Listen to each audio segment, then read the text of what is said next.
प्रभु राम देव भगवान अल्लाह खुदा ईश आदि नाम एक ही शक्ति के हैं। वो कैसा है, कहां है, कैसे मिलता है, किसने देखा है? ये प्रश्नवाचक चिन्ह पूर्ण रूप से हटाने के लिए अवश्य सुनिए जगत गुरु तत्वदर्शी संत रामपाल जी महाराज के अमृत वचन, सर्व पवित्र धर्मों के पवित्र शास्त्रों के आधार पर।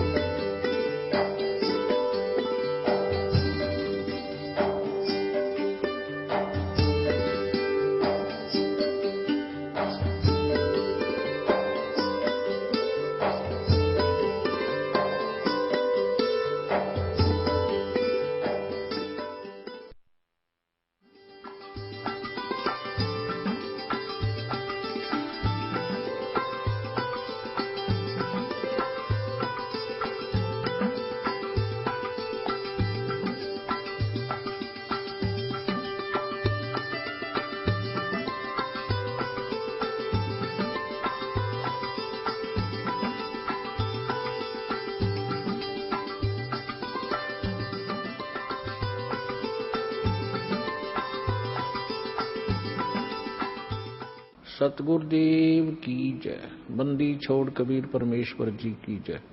बंदी छोड़ गरीबदास जी महाराज जी की जय। स्वामी राम देवानंद जी गुरु महाराज जी की जय हो।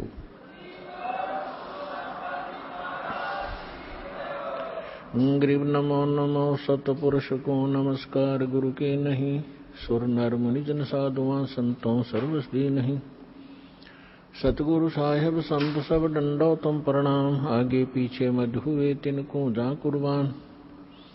नराकार निर्विषम काल जाल वैभंजनम निर्लेपम निज निर्गुणम अकल अनुबेशुंदनम। सोहम सुरति समाप्तम सकल समाना निर्तलय उज्ज्वल हिरंबर हरदमम बेपरवा अथा है वर पार निमज्जतम।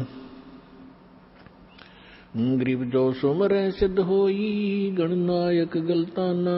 करो अनुग्रह सोई पारस पद परवाना। आदि गणेश मनाऊं गणनायक देवन देवा। चरण कमल लो लाऊं आदंत करूं सेवा। परम शक्ति संगीतम रिद्धि सिद्धि दाता सोई। अवगत गुण अतीतम सत्य पुरुष निर्वोही। जगदम्बा जगदीशम मंगल रूप मुरारी। तन मन अर्पों शीशम भक्ति मुक्ति भंडारी। सुर नर मुनि जन ध्यावे ब्रह्मा विष्णु महेशा।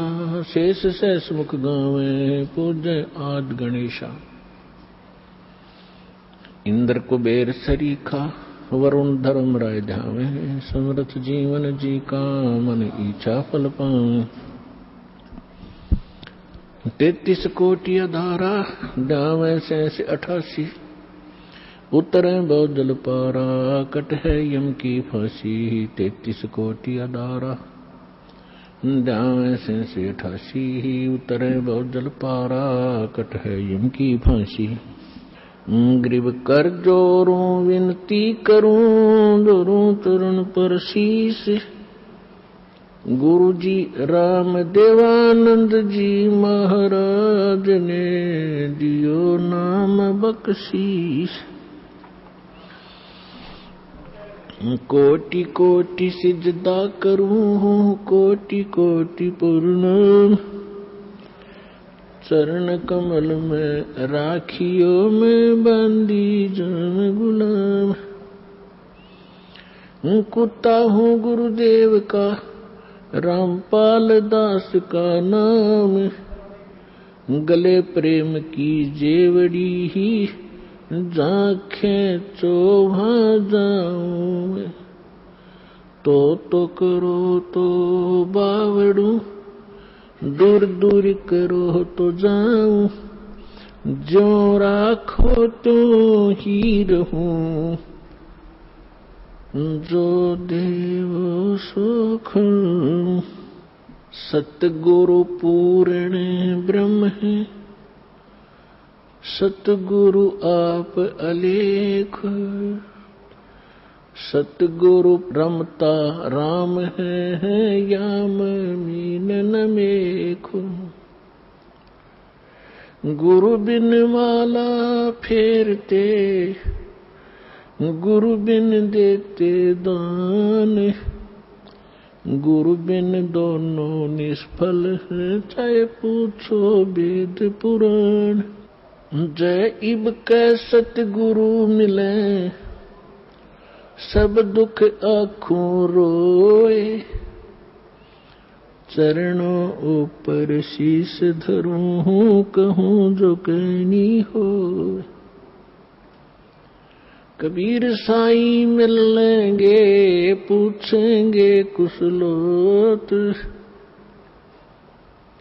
आदि अंत की सब कहूँ, अपने दिल की बात। गुरु जी तुम ना भूलियो, चाहे लाख लोग मिल जाएं। हम जैसे तुमको बहुत हैं, तुमसे हमको नहीं। परम पिता परमात्मा पूर्ण ब्रह्म सर्वसृष्टि रचनहार कबीर देव कबीर साहेब कबीर परमेश्वर जी की असीम रजा से आप सभी पुण्यात्माएं परमात्मा की महिमा श्रवण करने के लिए उपस्थित हुए। जिस प्राणी के युगों युगों के शुभ संस्कार एकत्रित हो जाते हैं उनको मानव शरीर प्राप्त होता है। उससे भी शुभ संस्कारी वो हंस आत्माएं हैं जिनको सतगुरु मिलते हैं, सत्संग श्रवण करने का अवसर प्राप्त होता है।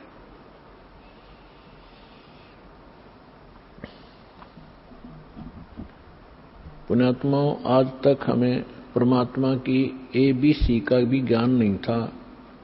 हम कह भी अध्यात्म मार्ग का नहीं जान पाए, चाहे हम अपने आप को कितने ही विद्वान मानते रहे, चाहे हमने वेदों को कंठस्थ याद भी कर लिया, श्रीमद् भगवत गीता के सभी श्लोक भी हमने रट रखे थे, क्योंकि इसके विषय में परमेश्वर स्वयं आकर ही बताते हैं, गुरु बिन काहुन पाया ज्ञाना, जो थोथा बुस छड़े मूड किसाना। गुरु बिन वेद पढ़े जो प्राणी, समझ न सारे रहे अज्ञानी। होय होय। परमेश्वर ने 600 वर्ष पहले बताया था कि ये ऋषि महर्षि ब्राह्मण लोग, विद्वान संत मंडलेश्वर वेदों को कंठस्थ तो याद कर लिया, इनकी प्रभुता भी बनी हुई है। कोई चतुर्वेदी, कोई त्रिवेदी, कोई दिव्यवेदी के इन्होंने चारों वेदों को कंठस्थ याद कर रखा है। किसी ने 3 वेदों को, वो त्रिवेदी कहलाता है।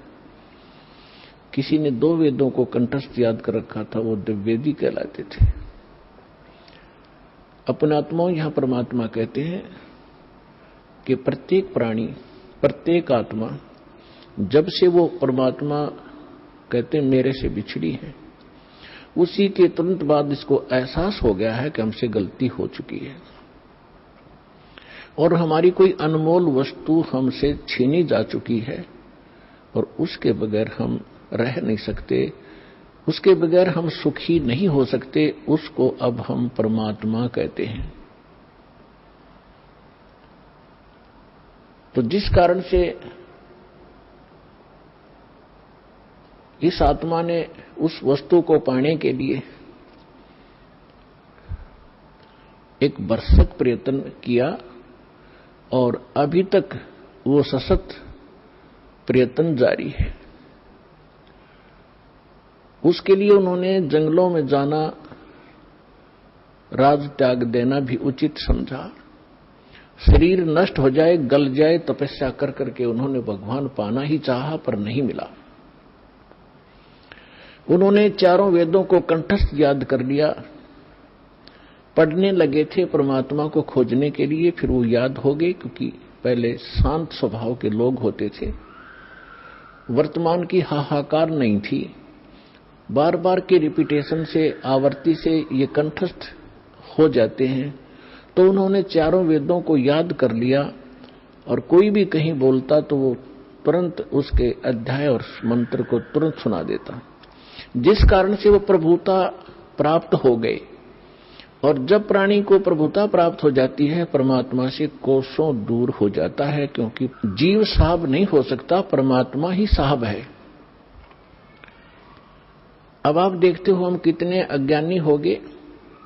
हम छोटी सी पोस्ट प्राप्त कर लेते हैं, यदि हम कोई सीधा नाम पुकारता है तो हमें दुख होता था, और हमें साहब बोलता तो हम प्रसन्न होते थे, छाती फूल जाती है। इस ज्ञान से पता चलेगा कि साहब क्या है और जीव क्या है। तो कहने का भाव यह है कि वो वेदों के कंठस्थ करने वाले इतने प्रभु बन गए, उनको ब्राह्मण कहने लगे। ब्राह्मण का अर्थ होता ब्राह्मण सोए जिन ब्रह्म पहचाना। ब्राह्मण सोए जो ब्रह्म पहचाने, ब्रह्म माने भगवान, परमात्मा को पहचाने अपने आत्माओं। यहाँ क्योंकि यह दातम मार्ग है, पहली कक्षा के बालक भी आते हैं, तो ब्रह्म का अर्थ ये ना समझ लेना कि निरंजन ज्योति काल है, नहीं। ब्रह्म का अर्थ वैसे प्रभु होता है, भगवान होता है, राम कहो, साब कहो, ब्रह्म कहो। लेकिन जैसे हम पूर्ण परमात्मा कहते हैं, पूर्ण ब्रह्म कहते हैं, इसका मतलब कोई इनकम्प्लीट ब्रह्म भी है। लेकिन ब्रह्म शब्द पर्याप्त है परमात्मा के लिए। लेकिन यहां ये नकली प्रभु घने हो गए, तो इसलिए प्रभु की पहचान जिसने कर ली, ब्रह्म की पहचान जिसने कर ली, वो ब्राह्मण कहलाता है। दास अपने प्रवचनों में बहुत बार पंडितों ब्राह्मणों के विषय में उनकी मूर्खता अज्ञानता सुनाता है। तो उसमें ये ना समझें कि दास एक ब्राह्मण वर्ण को कह रहा है। ब्राह्मण वर्ण अलग वस्तु है। जैसे एक वैद्य था और वो बहुत अच्छा वैद्य था, नाड़ी पकड़कर तुरंत बता देता था अमुक रोग है, औषधि भी उसके पास कारगर थी, सुप्रसिद्ध हुआ। उसकी एक दो पीढ़ी उसके द्वारा बताई औषधि और उस विधि से वो उपचार करते रहे, वो भी वैद्य कहलाए। लेकिन आगे चल के वो लाखों की संख्या बन गई उनके वंशजों की, और वो वैद्य नहीं है, फिर भी उनका सरनेम वैद्य बन गया। अब कोई कुछ कार्य करता है, कोई कुछ कार्य करता है, वो भी अपने पीछे लगाता है रमेश वैद्य, और काम क्या है उसका, परचून की दुकान। जानता नहीं पेट के दर्द की दवाई औषधि, और लिखता है रमेश वैद्य, तो वो वैद्य नहीं है। और यदि कहीं किसी वैद्य की मूर्खता बताई जाती है कि रोग ये दवाई ये दे रहा है, ये खाक वैद्य है, तो उस वैद्य को दुख नहीं होता जो परचून की दुकान किए हुए। इसी प्रकार ब्राह्मण की विषय में जानना। मेरे पूज्य गुरुदेव जी ब्राह्मण वर्ण में जन्मे थे, लेकिन वो अपने आप को ब्राह्मण नहीं कहते थे, पंडित नहीं कहते थे, पंडित। ब्राह्मण की दूसरा पर्यायवाची पंडित भी कहलाता है। पंडित का भी यही अर्थ होता है। वो ब्राह्मण नहीं कहलाते थे जो हमने अपने परंपरागत समझ लिया है। हम किसको ब्राह्मण मानते हैं? जो श्राद्ध निकलवाता हो, पत्रे बाँच कर सुना दे, तेरा ये आपत्ति आनी है, ये ऐसे कर दे, ऐसे वैसे कर दे, ये ब्राह्मण कहलाते हैं। लेकिन यदि हम पंडित की परिभाषा समझना चाहें तो हमारे पूज्य गुरुदेव जी ब्राह्मण होते हुए अपने आप को ब्राह्मण नहीं कहते थे, वो संत कहलाते थे कि हमने पंडिताई कभी की नहीं, हम ब्राह्मण नहीं हैं। और मेरे दादा गुरु जी छावला गांव दिल्ली के अंदर, दिल्ली स्टेट में एक छावला गांव है नजफगढ़ के पास, वहां के वो जाट थे। और बचपन से ही वो हमारे जो चौथे दादा गुरुजी थे उनके संपर्क में आ गए। उन्होंने उसको काशी विद्यापीठ में पढ़ाया, अपने पास ही रखा, तो वो 4 विषय के आचार्य बन गए उस विद्या को पढ़कर। लेकिन उन्होंने पंडिताई की नहीं, फिर भी वो पंडित चिदानंद नाम से जाने जाते थे। और उनका आश्रम बना हुआ है जिला सोनीपत हरियाणा, तहसील खरखोदा के पास एक गोपालपुर गांव है छोटा सा, उसमें उनका आश्रम बना हुआ है। दास उसको बहुत बार देख कर आया है। उस पर लिखा है पंडित चिदानंद आश्रम, जबकि वो वर्ण में जाट थे। तो हमने सबसे पहले ये देखना है कि इन चीजों का हमने इनसे ऊपर उठना है, जातिवाद से। हमारी क्या जाति है? जीव हमारी जाति है और मानव धर्म हमारा हिंदू मुस्लिम सिख ईसाई, कोई धर्म नहीं है न्यारा। जब हम परमात्मा के इस अध्यात्म ज्ञान से परिचित होंगे, फिर हमने कोई भी दूसरा सा नहीं दिखेगा, ना कोई मुसलमान दिखाई देगा, ना कोई ईसाई दिखेगा, ना हमें कोई हिंदू दिखेगा, ना कोई सिख दिखाई देगा। हम एक पिता की संतान हैं, हम परमात्मा के लिए ही विभाजित हुए हैं, परमात्मा के लिए अब हम एक होंगे, क्योंकि हमें ज्ञान हो जाएगा। हम रूढ़िवादी नहीं रह सकते, क्योंकि परमात्मा ने शिक्षा इसीलिए आपको दी है। अब हम अपने प्रसंग पर आते हैं। गुरु बिन काहू न पाया ज्ञाना, जो थोथा भूस छड़े मोहुड किसाना। गुरु बिन वेद पढ़े जो प्राणी, समझन सार रहे अज्ञानी। अब तो कहते हैं प्रत्यक्ष को प्रमाण की आवश्यकता नहीं पड़ती, क्योंकि दास ने परमेश्वर कबीर जी के द्वारा दी गई उस बुद्धि से, दास एक जीव बुद्धि है, और जब परमात्मा रजा बख्शते हैं, यही जीव परमात्मा वाले ही ज्ञान को आगे चला सकता है, सुना सकता है और उसको समझ सकता है। तो उस परमात्मा की कृपा से आपके समक्ष ये तो हो ही चुका है कि यथार्थ ज्ञान क्या है, अध्यात्म मार्ग कैसा है, और ये भी आप खूब समझते हैं कि आज तक हमारे सदग्रंथों को हमारे ही ऋषि महर्षि गुरु ब्राह्मण आचार्य शंकराचार्य इस सिलेबस से परिचित नहीं थे, तो खाक टीचर थे वो। जीवन अपना नाश किया, हमारे पूर्वजों का भट्ठा बैठा दिया, भूत बनवा दिए, फिर उनके श्राद्ध निकलवाने शुरू कर दिए। तो इस तरह की भ्रमणा अज्ञानता से फैलती है। तो आज तक हमारे जितने भी ऋषि महर्षि हुए हैं, इवन ब्रह्मा विष्णु महेश, इनको कोई अध्यात्म ज्ञान नहीं था। पुण्यात्माओं, परमात्मा ने 600 वर्ष पहले कहा था ये ज्ञान, लेकिन उस समय हम शिक्षित नहीं थे। हमारे धर्मगुरु केवल संस्कृत भाषा पढ़ा करते थे और सदग्रंथ भी संस्कृत भाषा में थे, जिस कारण से हम अपने भगवान को ना पहचान सके, ना अध्यात्म ज्ञान को जान सके। और इन अज्ञानी ऋषि महर्षि आचार्यों शंकराचार्यों ने परमात्मा का विरोध करके जनता को भ्रमित किया कि अशिक्षित जुलाहा धारणक, ये नीच जाति का, ये क्या जाने सदग्रंथों के विषय में, क्योंकि ये संस्कृत नहीं जानता। तो उस समय नकलियों की दाल खूब गल गई, लेकिन मालिक तो मालिक ही होता है, सहनशील भी होता है। वो जो उद्देश्य लेकर चलते हैं वो बीच में भड़बड़ाते नहीं।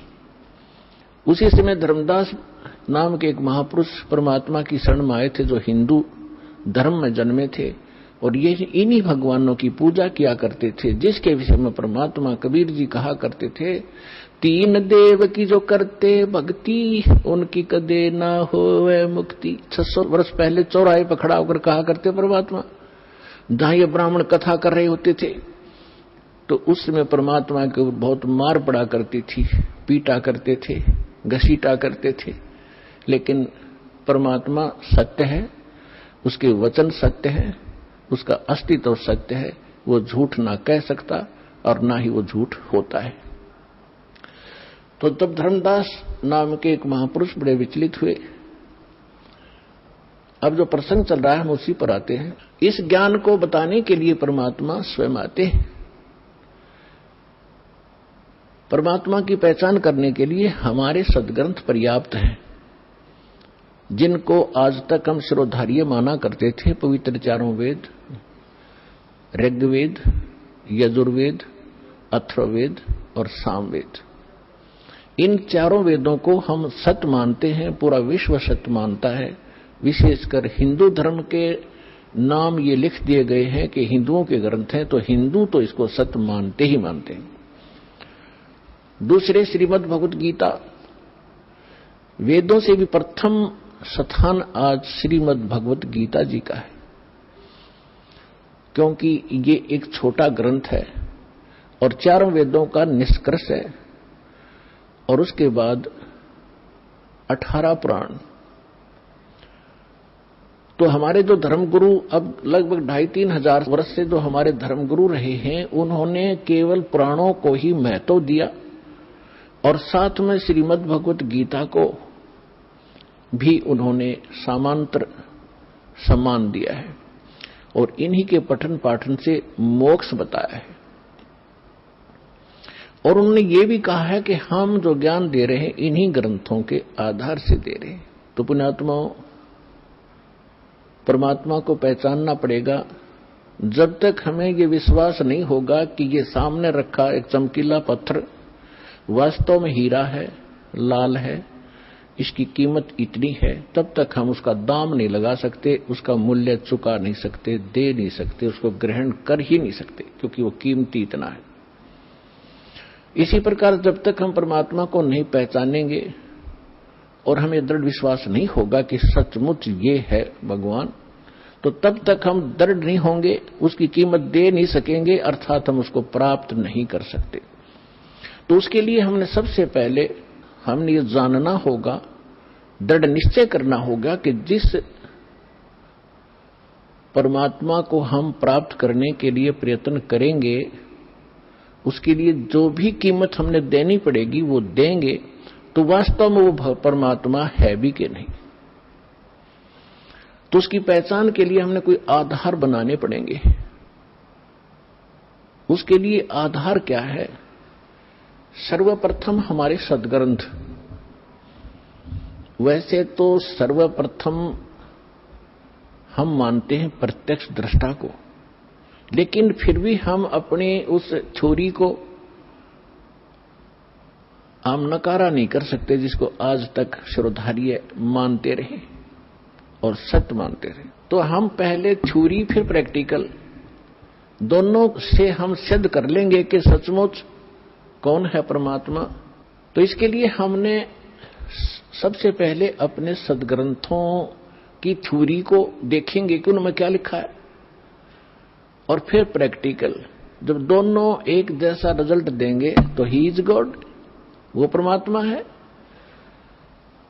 तो पुण्यात्माओं, श्रीमद् भगवत गीता अध्याय नंबर 4 के श्लोक नंबर 32 में 32 में कहा है कि अर्जुन, मैंने अभी आपको अध्याय नंबर 4 के श्लोक नंबर 25 से लेकर 30 तक जिन साधकों और साधनाओं की जानकारी दी है, और वो साधक चाहे कोई देवी देवताओं को पूजता है, उसी को सत्य मानता है, पापनाशक जानता है, कोई स्वाध्याय करता है, कोई तीक्ष्ण अहिंसावादी व्रत ही करके मुंह पर पट्टी बांध गए नंगे पैरों घूम कर अपनी साधना को सही मान रहा है। चौथे अध्याय के 32वें श्लोक में कहा है कि इन यज्ञों माने धार्मिक अनुष्ठानों की जानकारी ब्रह्मणे मुखे सच्चिदानंद घन ब्रह्म ने अपने मुख कमल से बोली है। पुण्यात्माओं, दास ने एक शब्द बोला था, गुरु बिन काहुन पाया ज्ञान, जो थो था बुस छिड़े मूड किसाना, गुरु बिन वेद पढ़े जो प्राणी, समझन सार रहे अज्ञानी। श्रीमद् भगवत गीता चारों वेदों का निष्कर्ष है। चौथे अध्याय के 32वें श्लोक में यहां एक ब्रह्मणे मुखे शब्द है।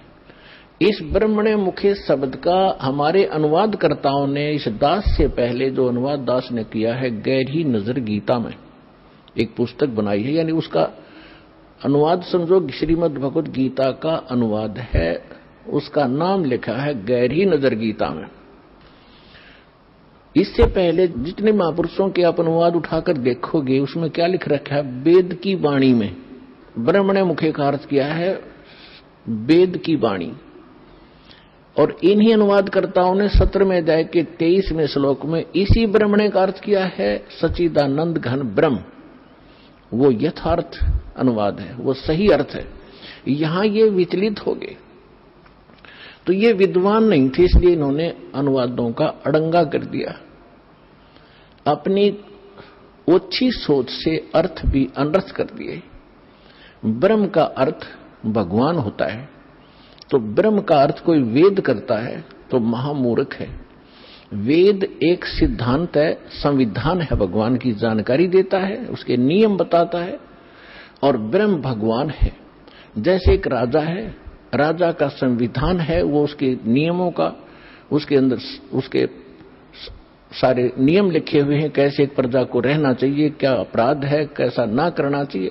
और कहीं पर कोई राजा का अर्थ और संविधान लिख दे तो वो अर्थ ठीक नहीं कर रहा, अनर्थ कर रहा है। इसी प्रकार यहां ब्रह्म ने माने सच्चिदानंद घन ब्रह्म, और मुखे अपने मुख कमल से बोली गई वाणी में विस्तार से कहे हैं।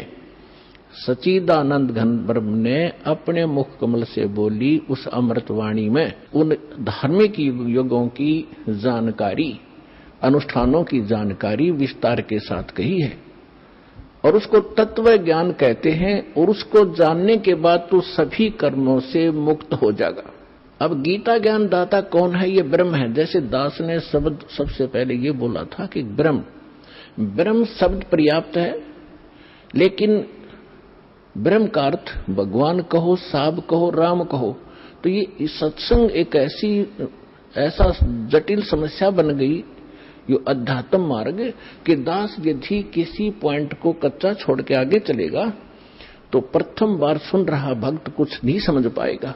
इसलिए एक ये सामूहिक लेक्चर दिया जाता है आध्यात्मिक टीचर होने के नाते, तो उसमें ये ध्यान रखा जाता है कि शायद प्रथम कक्षा के बच्चे भी आए जो पहली बार दीक्षा लेने आए, और किसी के वैसे कहने से वैसे भी श्रोता बन कराते।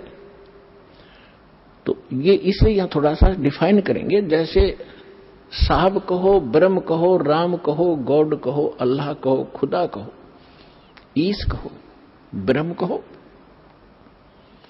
अब जैसे एक तहसीलदार भी साहब है, प्रभु है, स्वामी है अपने विभाग का। ऐसे ही आगे चले, हम थोड़े शॉर्ट में बताऊंगा। जैसे डिप्टी कमिश्नर भी साहब है, मंत्री भी साहब है, मुख्यमंत्री भी साहब है। आप अंडरस्टूड, आपको खूब समझते हो आप कि ये साहब कितने सतर के हैं। और प्रधानमंत्री भी साहब कहलाते हैं, और राष्ट्रपति जी भी साहब ही कहलाते हैं। तो इसे समझ लेना। तो ये इसलिए ब्रह्म, अब जैसे मुख्यमंत्री जी हैं, ये एक क्षेत्र के मालिक हैं, स्वामी है, ये पूर्ण स्वामी नहीं है, पूरे भारत के स्वामी नहीं है। इसी प्रकार यहां जो ब्रह्म शब्द है, ये ब्रह्म है 21 ब्रह्मांड का स्वामी। इसको ज्योत स्वरूपी निरंजन गीता अध्याय नंबर 4 के श्लोक नंबर 32 में स्वयं कहता, मैं काल हूं। ये काल ही है, और काल भी स्वामी है। जैसे एक जेल का सुप्रिटेंडेंट, वो जेल का स्वामी है, और सुप्रिटेंडेंट साहब भी है, ऐसे ही ये काल साहब है, 21 ब्रह्मांड का स्वामी है, या एक जेल है, यो जेल का सुप्रिटेंडेंट साहब है, ये समझ लो। तो ऐसी ऐसी इसने 21 जेल बना रखी है, एक ब्रह्मांड भी ये जेल है। तो ऐसे ये 21 ब्रह्मांड का साहब है, ये ब्रह्म है, लेकिन ये कंप्लीट ब्रह्म नहीं है, ये पूर्ण ब्रह्म नहीं है, इसलिए ब्रह्म शब्द बोला गया। तो यहां प्रत्येक इसके अंग को हमने समझने के लिए ऐसे करना पड़ेगा। तो इस ब्रह्म ने श्रीमद् भगवत गीता का ज्ञान श्री कृष्ण जी में प्रवेश करके, जैसे को प्रेत बोलती है किसी के अंदर, ऐसे बोला। ऐसे ही इस काल ने एक ब्रह्मा कुमारी पंथ चलाया अभी 100 वर्ष पहले लगभग, और उसमें एक प्रेत आता है, वो कहता अहम ब्रह्मास्मि, मैं ब्रह्मा हूं। कभी कहता है अहम शिवोहम, मैं शिव हूं। ये एक प्रेत का चलाया हुआ है, और वो प्रेत कभी ब्रह्मा की पदवी पर था।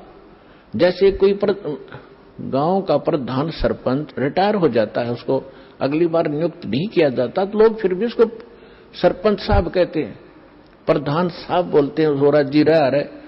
और वो भी कहीं मिलता है, कोई कहता भी कौन है, फलाना सरपंच हूं, और जब वो सरपंच नहीं होता तो ऐसे ही दास ने कबीर परमात्मा से प्राप्त उस ज्ञान को आगे बढ़ाया है as it is, as a tape recorder. दास का इसमें इतना ही योगदान है कि दास को परमात्मा का जो अंतःकरण टेप रिकॉर्डर ठीक कर दिया उस परमेश्वर कबीर जी ने, और उसमें अपना ज्ञान भर दिया। दास बोल कर सुना रहा है रिकॉर्ड करके, इतना सा योगदान है। तो ऐसे दास बहुत बार बताता है आपको कि ये ब्रह्मा विष्णु महेश जो वर्तमान में या 3 लोक के एक एक विभाग के मिनिस्टर हैं, साहब हैं, इतने राम हैं, इतने भगवान हैं, ये इनकी भी मृत्यु होगी, और ये मृत्यु को प्राप्त होकर आम जीव की तरह 84 लाख योनियों में, प्रेत योनियों में भटक रहे होंगे, और अन्य पुण्य आत्माओं को फिर से काल अपनी दुर्गा पत्नी से जन्म दे करके उस पदवी पर बैठा देता है। तो उनमें से ये पंथ चलाने वाला जो ब्रह्मास्मि में शिवोस्मि, तो ये वो भूत है जो कभी ब्रह्मा के पद पर रहा है, अब उसका अस्तित्व कुछ नहीं, वो रिटायर्ड सरपंच समझ लो, एक्स सरपंच, अब उसका कोई अस्तित्व नहीं। तो वो बोलकर उसने वो पंथ चला दिया। आज भी उसकी मुरली सुनकर, वो भूत की बात सुनकर एक बहुत बड़ा जनसमूह अपना जीवन नाश कर रहा है। दास का प्रयत्न किसी की निंदा करना नहीं, दास का प्रयत्न है कि सभी हम एक परमात्मा के बालक बच्चे हैं, बहन बेटी भाई, और उस काल ने ये जाल फैला रखा है कि मैं इतने पंथ चला दूंगा नकली कि कोई समझ नहीं सकेगा ओरिजिनल पंथ कौन सा है।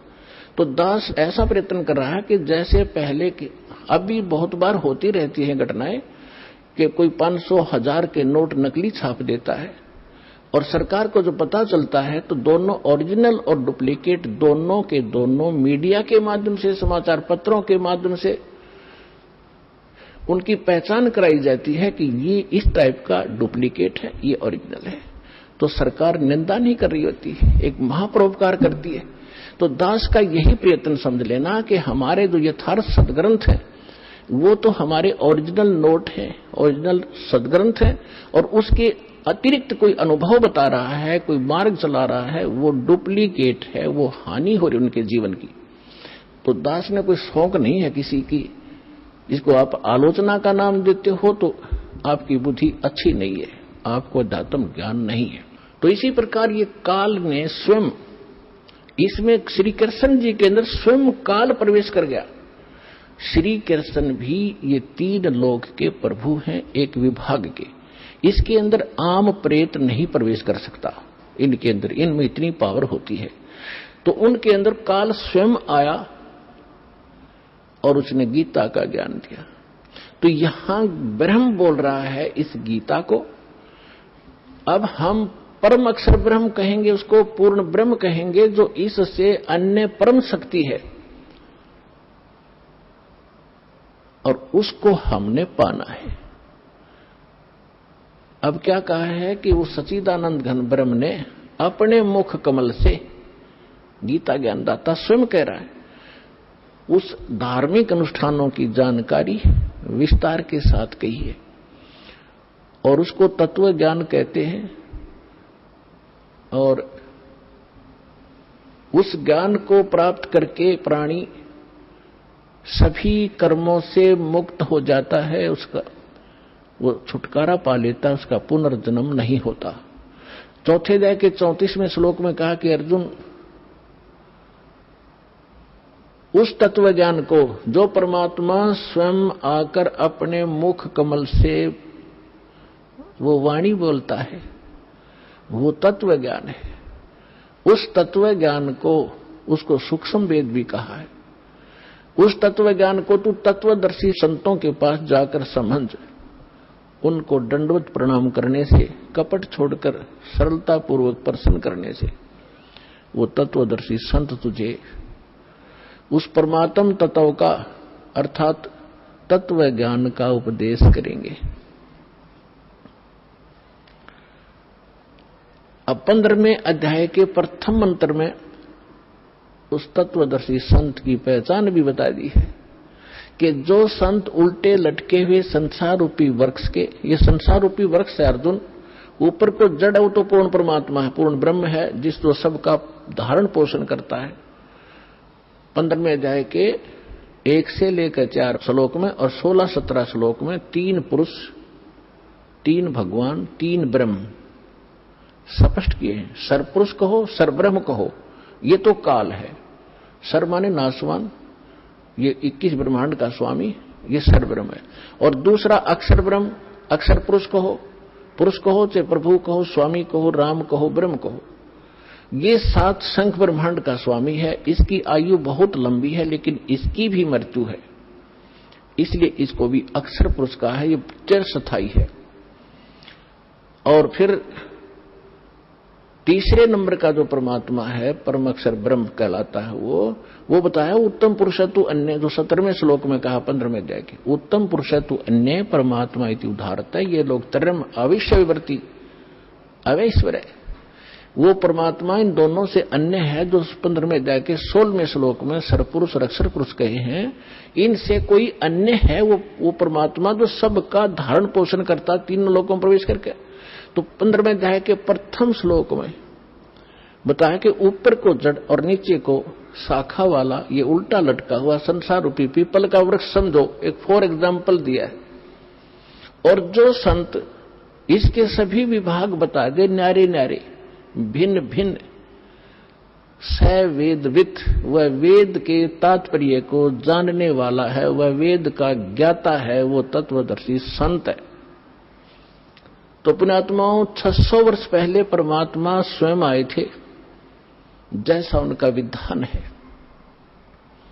कि वो स्वयं आकर अपने मुख कमल से उस तत्व ज्ञान का प्रचार करते हैं, जो हमारे नकली धर्मगुरुओं ने, डुप्लीकेटों ने रिजेक्ट करके कूड़े की टोकरी में डाल रखा था, धानक जुलाहा कह के, उसकी वाणी झूठी कह के।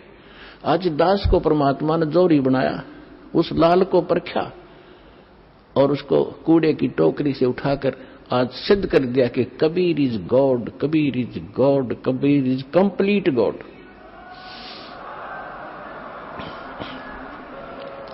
और जिसको पाकर उसके बच्चे आज धनी हो रहे हैं, अध्यात्म मार्ग से वो पूर्ण, अध्यात्म धन से वो परिपूर्ण होते जा रहे हैं, जो उनका सुख का मूल है।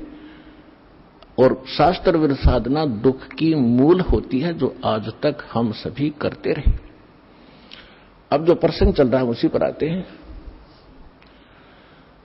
कि परमात्मा ने 600 वर्ष पहले आकर कहा था, अक्षर पुरुष एक पेड़ है, निरंजन वाकी डरे, तीनों देवा शाखा है, भाई पात रूप संसारे। अक्षर पुरुष एक पेड़ है, सरपुरुष वाकी डार, और तीनों देवा उसके आगे शाखा हैं, ये पात रूप संसार। अब आपको बहुत बार उल्टा लटका हुआ संसार रूपी वृक्ष का एक चित्र बनाया है, वो दिखाया है। तो परमात्मा ने मूल को छोड़ दिया, जो जमीन से बाहर दिखाई देता वो सारे पार्ट बता दिए। तना, उसको अक्षर पुरुष समझो, उससे तने से मोटी डाहर निकले उसको सरपुरुष, और सरपुरुष के आगे फिर वो 3 शाखाएं हों, रजगुण ब्रह्मा, सतगुण विष्णु, तमगुण शिव जी, ये शाखा समझो, इतना बता दिया। और पात रूप संसार। फिर इस दास को भेजा ये बताने के लिए कि मूल कौन है। ये जड़ वही है जो सबका धारण पोषण करता है, सबका उत्पन्न करने वाला है, सबका संरक्षक है, जो सर्व सुखदायी है, जो परम अक्षर ब्रह्म, जो अविनाशी परमात्मा है, वो वही है। कौन? अब दास ने बताया कि इसमें परमात्मा को पहचानने में दोनों पहलू काम करेंगे। एक तो हमारी थ्योरी, हमारा जो सिलेबस पाठ्यक्रम, और 7वां प्रैक्टिकल। पाठ्यक्रम बता रहा है, और फिर वो प्रैक्टिकल, जिन्होंने प्रैक्टिकल किया, उन महापुरुषों ने जिनको भगवान मिले, सचखंड लेकर गए, सतलोक ले गए, फिर वापस छोड़ा, उनमें से 6-7 शुभ नाम दास का याद है। आदरणीय धर्मदास साहिब जी, गांव बांधवगढ़, मध्य प्रदेश, वर्तमान में छत्तीसगढ़ होगा वो। और आदरणीय मलुकदास साहिब जी, आदरणीय नानक साहिब जी, जो सिख धर्म के प्रवर्तक माने जाते हैं, आदरणीय दादू साहिब जी, आदरणीय गरीबदास साहिब जी, गांव छुरानी, जिला जज्जर, हरियाणा वाले, आदरणीय गीसा दास साहिब जी, गांव खेखड़ा, जिला बागपुर, उत्तर प्रदेश वाले, आदरणीय स्वामी रामानंद जी काशी वाले। तो इन महापुरुषों में से आदरणीय गरीबदास साहिब जी के विषय में दास बताना चाहेगा। उन्होंने कहा कि हम सुल्तानी नानक तारे दादू को उपदेश दिया, जात जुलाहा भेद न पाया वो काशी माहे कबीर हुआ। अनंत कोट ब्रह्मांड का एक रति नहीं भारे, सतगुरु पुरुष कबीर हैं ये कुल के सिरजनहारे। तो वो जड़ है उस संसार रूपी वृक्ष के, वो कबीर है। कबीर परमात्मा कौन? उसको परम अक्षर पर कहो, उसको सत्य पुरुष कहो, अमर पुरुष कहो, उसे परम पुरुष कहो, उसे परम अक्षर ब्रह्म कहो, उसे परम अक्षर पुरुष कहो। ये उनके उपमात्मक नाम है। वास्तविक नाम उस परमात्मा का कबीर देव है। उसको अल्लाहु अकबर कहो, कबीर देव, कबीर साहब, अल्लाहु अकबर, कबीर भगवान, अल्लाह माने भगवान, अकबर अकबरी, अकबीर कबीर, ये कबीर को ही अपभ्रंश करके अकबर बोलते हैं। जैसे हम कबीरू बोल देते हैं, कबीरा बोला करते थे। जैसे गरीबदास जी को गांव वाले गरीबू कहा करते थे। तो ऐसे हम अपभ्रंश करके अपने नाम रख लेते हैं। उनका वास्तविक नाम है कबीर देव, अल्लाहु अकबर, अल्लाह कबीर, गॉड कबीर। अब जो प्रसंग चल रहा था उसी पर आते हैं कि वो परमात्मा स्वयं यहां आते हैं। अब इसमें दोनों पहलू साथ चलेंगे कि जिनको भगवान मिले उन्होंने प्रैक्टिकल किया, और जो हमारे सदग्रंथ आज तक हमें ज्ञान दे रहे थे, हमारे धर्मगुरु समझ नहीं सके, वो हमारा दुर्भाग्य और उनका भी दुर्भाग्य कहेंगे, क्योंकि वो उनकी बुद्धि काल के वश थी। अब हम सतगुरु शरण में आ गए तो हमारे ऊपर काल की जकड़ नहीं रही, इसलिए आप इस ज्ञान को समझ रहे हो। जिस दिन आपका नाम खंड हो जाएगा, यहां से कनेक्शन कट गया, परमात्मा का पंजा आपसे उठ जाएगा, आपको यही शब्द कड़वे लगने लग जाएंगे। और ये हमारे यहां भक्त भी आपको बुरे बुरे दिखाई देंगे, क्योंकि काल प्रवेश कर जाएगा, आपकी बुद्धि को भ्रष्ट कर देता है। आज तक ब्रह्मा विष्णु महेश की गांठ बांध रखी, इसने चक्कर बांध रखा, समझने नहीं दिया। आपकी क्या औकात, आप इस मालिक की शरण से दूर होकर आप सुखी हो जाओगे।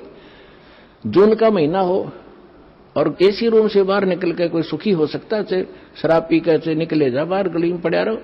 बेशक वो कहा रो शराब के नशे में कोई बहुत सुखी हूं, अब सुखी हूं, खाक सुखी है, रेत में पड़ा, पसीने आए पड़े, झागा रहे मुख में।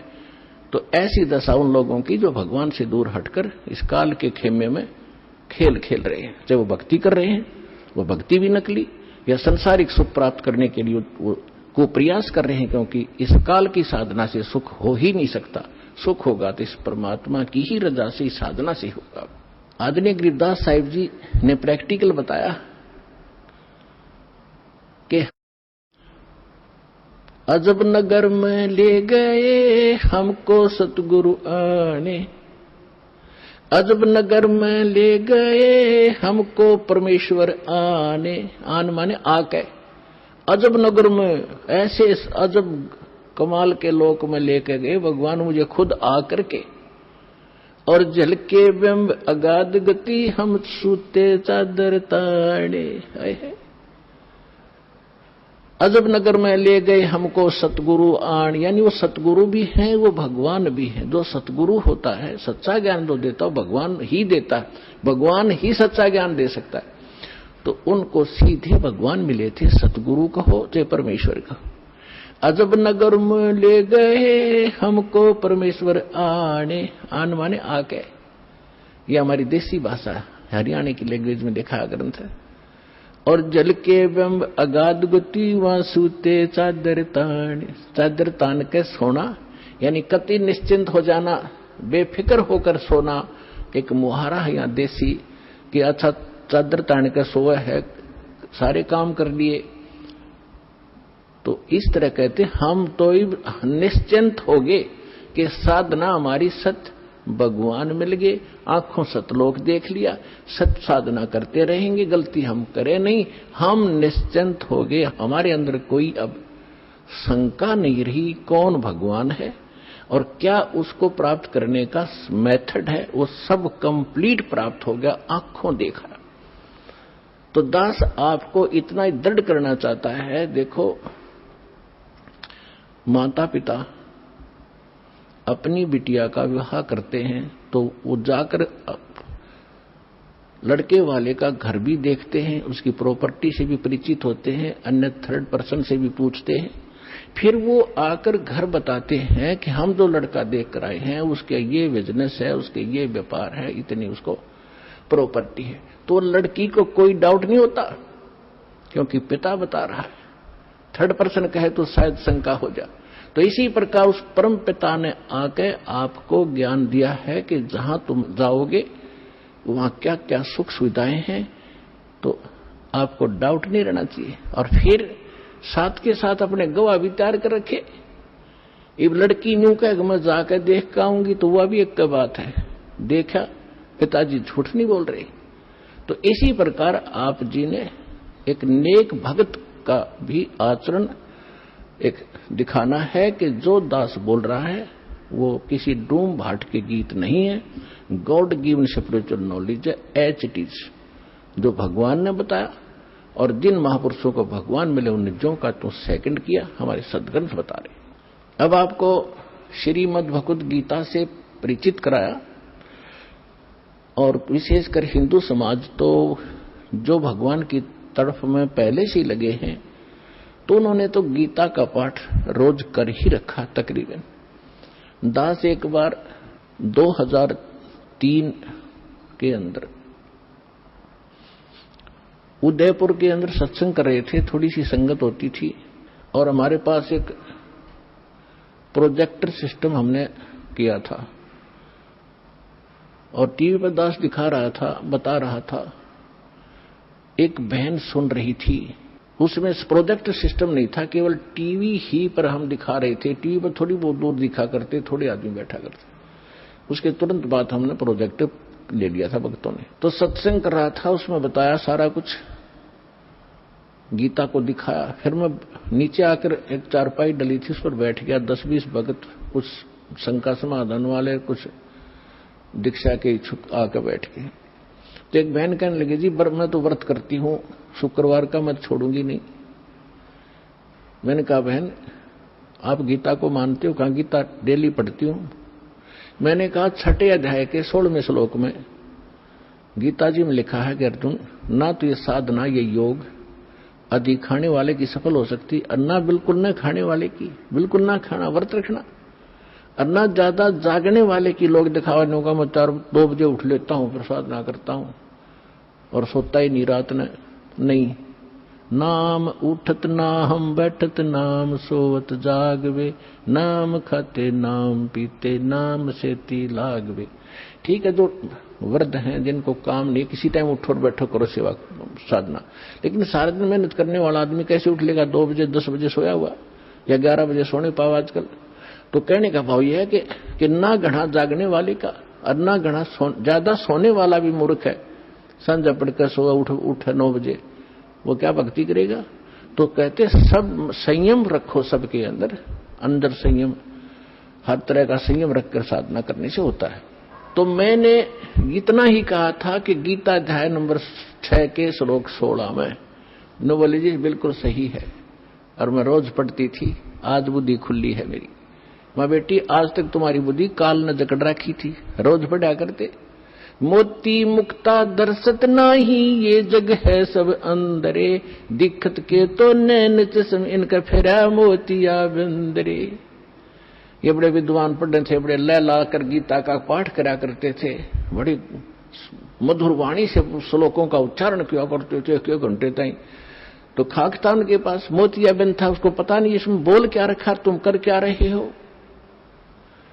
तो आज दास तो बता रहा है कि बुद्धिमान भक्त हैं, और इन्होंने गीता और इनको खूब पढ़ा हुआ है, और परमात्मा की शरण में आने से आपकी बुद्धि ओपन हो जाती है, काल का प्रेशर प्रभाव हट जाता है, आप खूब आसानी से सोच लेते हो और समझ सकते हो।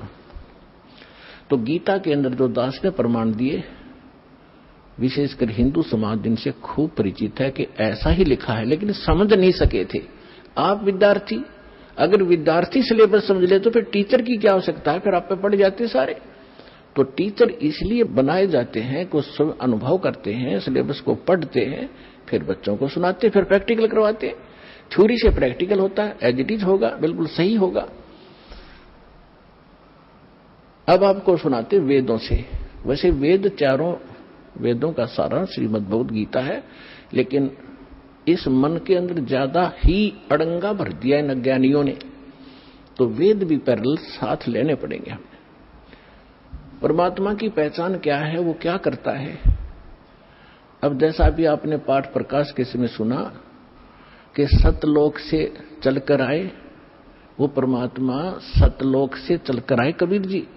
और गरीबदास जी भी कहते हैं कि अलल पंख अनुराग है सुन मंडल रह थीर, दास गरीब उधारिया में सतगुरु मिले कबीर।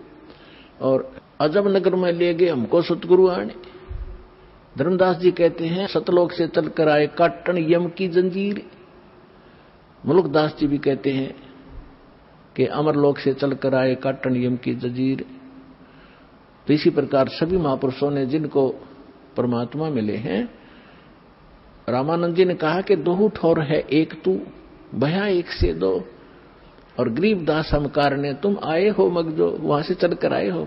मगजो माने वो सफर तय करके आए हो, इतना लंबा हमारे लिए आए हो। अब वेद क्या बताते हैं। ऋग्वेद मंडल नंबर 9 सूक्त 86 के मंत्र 26 और 27 में, ऋग्वेद मंडल नंबर 9 सूक्त 82 मंत्र 1, 2, 3 में, ऋग्वेद मंडल नंबर 9 सूक्त 54 के मंत्र 3 में, ऋग्वेद मंडल नंबर 9 सूक्त 94 के मंत्र 1 में, ऋग्वेद मंडल नंबर 9 सूक्त 95 मंत्र 2 में, ऋग्वेद मंडल नंबर 9 सूक्त 96 यानी 96 के मंत्र 16 से लेकर 20 में, फिर ऋग्वेद मंडल नंबर 9 और सूक्त 1 के मंत्र 8 और 9 में। और भी अनेक स्थानों पर बहुत सारे ढेर सारे प्रमाण हैं, लेकिन ये हमें पर्याप्त हैं इतने मंत्र परमात्मा को पहचानने के लिए। इनमें यही प्रमाण दिया है कि वो परमात्मा मनुष्य दृश्य है और ऊपर धूलोक के तीसरे पृष्ठ पर, यानी ऊपर 4 लोक हैं, एक सत्यलोक, फिर अलखलोक, उससे ऊपर अगमलोक, फिर अकय, उसको अनामी लोक भी कहते हैं। तो प्रत्येक लोक को 3 विभागों में बांटा हुआ है। जैसे अपनी दिल्ली राजधानी है, एक तो बाह्य क्षेत्र है जो ग्रामीण क्षेत्र होता है, और एक बाजार क्षेत्र है, बाजार में जहां दुकान दुकानें हैं, बाजार है, और तीसरा वो स्थान है जहां हमारी पार्लियामेंट हाउस है। तो ऐसे बताया है कि वो धूलोक, धू माने उस तेजो में पृथ्वी सतलोक में वो परमात्मा राजा के समान सिंहासन पर विराजमान है, सिर पे मुकुट है, देखने में वो राजा जैसा लगता है और वहां रहता है। ऐसा ही परमेश्वर ने खुद बताया है, ऐसा ही महापुरुषों ने जिनको भगवान मिले उन्होंने बताया है कि उस परमात्मा के एक रूम में बाल कहो, बाल का छिद्र कहो जो रोमकूप कहलाता है, करोड़ सूर्य मिला दे, करोड़ चंद्रमा, इतनी रोशनी उस मालिक की, वो भी फीकी पड़ जाए। और जब वो परमात्मा यहां आता है अपने रूप को सरल करके आता है। गरीबदास जी कहते हैं तेज पुंज अन्य दे धर के, हल्की तेज पुंज तन दे धर के, इस विध हमको भेंट ही। इसलिए इस तरह हमें आकर मिलते हो परमात्मा। ये वेद कह रहे कि वो परमात्मा अपने रूप को सरल करके अच्छी आत्माओं को मिलते हैं, नेक आत्माओं को, जो दृढ़ भक्त होते हैं, जो उसके वचन का पालन करते हैं, अटल खड़े हो जाते हैं उसके वचन पर, उनको मिलते हैं। उनको किस उद्देश्य से मिलते हैं? ज्ञान देने के लिए। और फिर वो परमात्मा एक कवि जैसा आचरण करते हैं, कवियों की तरह, कविताओं के माध्यम से, लोकोक्तियों के माध्यम से, दोहा दोहावलियों के माध्यम से अपने तत्व ज्ञान का प्रचार बोल बोल के अपनी उच्च अमृतवाणी में वो करते हैं, सुनाते हैं। उसको लिपिबद्ध कर लिया जाता है, वो सच्चिदानंद घन ब्रह्म की वाणी कहलाती है।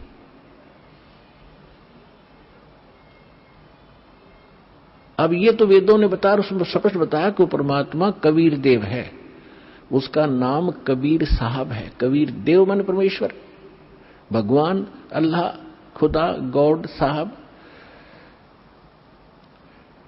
अब यही परमात्मा उन अच्छी आत्माओं को मिलते हैं। एक समय एक धर्मदास नाम के बहुत बड़े धनी व्यक्ति हिंदू धर्म में जन्मे थे और बहुत ही परमात्मा की तरफ थी उनके अंदर। पुण्यात्माओं, पिछले संस्कार का जो प्राणी होता है वही भगवान के लिए तरफ रहे होते हैं। वो पिछले बहुत अच्छे संस्कारी होते हैं, पिछले पुण्य उनके अंदर प्रेरणा करते रहते हैं, उनको टिकने नहीं देते हैं कि कोई भगवान ढूंढे कहीं, चाहे वो भले ही कोई ना कोई साधना की उसने सहारा ले ही रखा होता है, वो टिक ही नहीं सकता। चाहे वो हनुमान पूजा, चाहे गणेश जी की पूजा करे, और चाहे वो कितना मंदिर मस्जिद गुरुद्वारों में जाता हो, या कोई गीता वेद का कोई पाठ श्लोक करता हो, वो टिक नहीं सकता। चाहे कोई व्रत रख रहा है या चाहे कोई तपस्या कर रहा है, वो डले ढोता ही रहता है, उसके बस की बात नहीं। तो इसी प्रकार जिस वर्ण में जन्म हुआ, उन परंपरागत साधनाओं की करते करते भी उसके अतिरिक्त यदि कोई और मार्गदर्शन करने वाला मिल जाता है तो वो भी स्वीकार करता है और उसको प्रारंभ कर देता है। धर्मदास जी गांव बांधवगढ़ मध्य प्रदेश के रहने वाले थे और इतने रिच मैन थे वो, इतने धनी व्यक्ति थे। कहते हैं जब कभी उस अक्षेत्र के राजा के ऊपर प्राकृतिक आपदाएं आ जाती थी, जैसे फ्लड आ जाना या सूखा गिर जाना, महामारी के कारण लोगों की हत्या हो जाना, तो वो धर्मदास जी के पिता और दादा से वित्तीय सहायता प्राप्त किया करते थे राजा लोग। ये बताना दास का इसलिए अनिवार्य है कि इतना धनी होते हुए और जो व्यक्ति भगवान की तरफ में, तो धन्य है उसके माता पिता दिल से जन्म हुआ। अब वर्तमान में हम क्या देख रहे हैं, छोटी सी कोई पोस्ट मिल गई और कहीं कोई सरकारी उपाधि उसको प्राप्त पद मिल गया, खुद साहब बन बैठा। अकल मारी गई इस जीव की, काल ने इसकी रोल मार रखी है और कल को मृत्यु होकर परसों गधा बन जाएगा। वो साहब के ऊपर फिर कौवे खा रहे होंगे, इसकी चोंच कमर को खोद रहे होंगे। तो हमने अपनी औकात को, अपने अस्तित्व को पहचानना पड़ेगा, या काल हमारा एक हवा भर देता है, गुब्बारे में हवा भर दी, छोड़ दिया, घूमेगा धक्के खाता, जब वो फटेगा तो उसका अस्तित्व पता नहीं कहाँ गिरेगा, जा कितने गंदे नाले में पड़ेगा या कितने समुद्र में पड़ेगा। तो इसलिए हमने इस हवा को नहीं भरना है, अपना ठीक ठिकाना, जो मालिक का आदेश उसके अनुसार हमने चलना होगा, तभी हम सफल होंगे। तो धर्मदास जी को इतनी तरफ थी, उन्होंने ये भी सुना हुआ होता है कि गुरु बिन मोक्ष नहीं होता, इसलिए उन्होंने एक रूपदास नाम के वैष्णव परंपरा के संत को गुरु धारण भी कर रखा था। अब गुरु जी की फिर गुरु बना है तो आज्ञा का पालन भी शिरोधार्य होता है, वो संत भक्त किया ही करते हैं। अब उसी गुरुदेव जी के द्वारा बताए गए निर्देशानुसार वो प्रतिदिन श्रीमद् भगवद गीता का पाठ भी किया करते थे, एकादशी का व्रत भी किया करते थे, जन्माष्टमी का व्रत भी करते थे, और श्री कृष्ण हरे राम राम राम हरे हरे राधे राधे कृष्ण कृष्ण, ओम नमः भगवते वासुदेवाय, ओम नमः शिवाय, इस तरह के जो भी मंत्र वो जानते हैं हमारे जो हिंदू धर्म के ये डुप्लीकेट गुरु, तो वो सारी बता रखी थी साधनाएं, वो कर रहा था। और उसके साथ साथ भगवान श्री कृष्ण यानी विष्णु जी की मूर्ति, जिसको शालग्राम कहते हैं,